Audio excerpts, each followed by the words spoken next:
Հրապարակ թերթը գրում է. Հակակոռուպցիոն դատարանը մերժել է պրոբացիայի ծառայության միջնորդությունը, որով առաջարկվում էր Գորիսի համայնքապետ Առուշ Արուշանյանի պատիժը փոխարինել ազատազրկմամբ։ Թերթի տեղեկություններով այս որոշումը վկայում է, որ իշխանությունները գոհ են Արուշանյանի գործունեությունից։ Աղբյուրների փոխանցմամբ նա պատրաստվում է մասնակցել աշնանը կայանալիք ՏԻՄ ընտրություններին եւ կրկին առաջադրվել Գորիսի համայնքապետի պաշտոնում։ Միաժամանակ ՔՊ-ում քննարկումներ կան այն մասին, թե ում դերակատարությունն է մեծ եղել Գորիսում կուսակցության ստացած արդյունքներում։ Հրապարակ թերթը գրում է. 2025 թվականի դեկտեմբերի 28-ին կաթողիկոսի հասցեին բռնության կոչ հնչեցնելու փաստով հարուցված քրեական վարույթով մինչ օրս մեղադրյալ չկա։ Խոսքը Գառնու համայնքապետարանի աշխատակից Էդվարդ Ստեփանյանի մասին է, որը ուղիղ եթերում հայտարարել էր, թե կաթողիկոսին պետք է քարով խփեն գլխին։ Քննչական կոմիտեից թերթին հայտնել են, որ քննիչը դիմել է դատախազին քրեական հետապնդում հարուցելու միջնորդությամբ, սակայն այն մերժվել է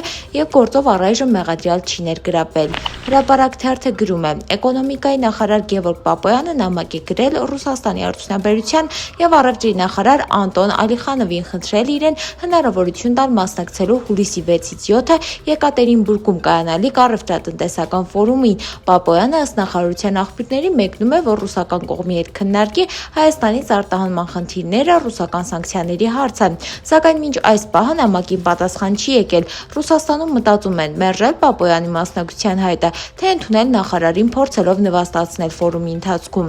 Հրապարակ թերթը գրում է. Իշխանությունը նախատեսում է նոր խոշորացումներ իրականացնել, միավորելով արդեն խոշորացված համայնքները։ Նախագծով առաջարկվում է Արարատ եւ Բետի համայնքների, ինչպես նաեւ Վանաձոր եւ Փամբակ համայնքների միավորում։ Թերթի գնահատմամբ գործընթացը նախընտրական նպատակներ ունի։ Ըստ հրապարակման խոշորացումներից հետո անցկացվելիք ընտրություններով իշխանությունը փորձում է ամրապնդել իր դիրքեր եւ չեզոքացնել անցանկալի համայնքապետերին։ Ժողովուրդ օրաթերթը գրում է. Իրավապահ համակարգում քննարկվում են դատական համակարգում սպասվող նոր զարգացումները։ Թերթի աղբյուրների փոխանցմամբ չի բացառվում, որ կաշառքի գործով ձերբակալվի հերթական դատավորը։ Հրապարակման համաձայն իրավապահները ուսումնասիրում են մի շարք քրեական գործեր եւ դրանց շրջանակում կայացած դատական ակտեր։ Աղբյուրները նշում են, որ վարչապետ Նիկոլ Փաշինյանի հայտարարությունից հետո դատավորների գործունեության վերաբերյալ ստուգողական եւ քննչական գործողությունները ակտիվացել են։ Ժողովուրդ օրաթերթը գրում է. Մայրաթոր Սուրբ Էջմիածինը արձագանքել է ԿՊ պատգամավոր Գագիկ Մելքոնյանի հայտարարությանը, ըստ որի 3 տարի առաջ փորձ է արվել կազմակերպել